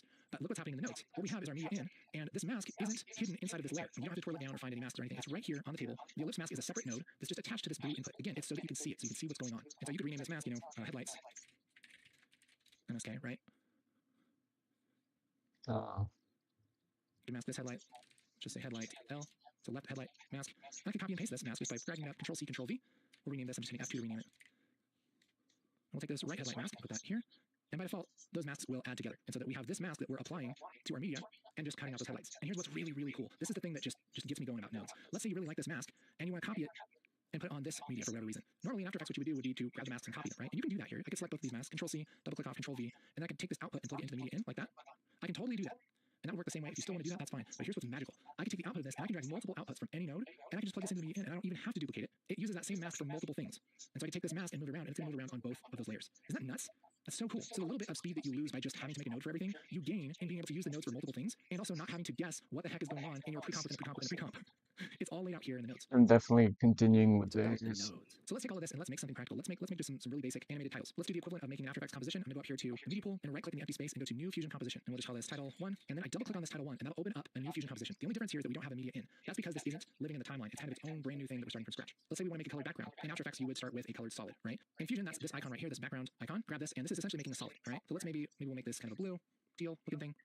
Take the output of this and plug this into media out, and that's what's going to be rendered to the timeline. Okay, we don't have this in a timeline yet. We're kind of making it as like its own composition, that it's its own source. It just lives here in the media pool. It's just making a separate composition that we can use later. So there's our teal solid, which is called the background. Maybe you've used something like fractal noise to add some clouds. Well, right next to this is a node called fast noise. Pretty much the same thing. So if I bring this up on the left, push up the detail, push up the scale, this is fractal noise. We can take the output of this, put it into the output of our background, and now we have our cloudy background here. Maybe I want to turn down the opacity of this layer. Beautiful. We do that by selecting the merge, and we go to this property called blend.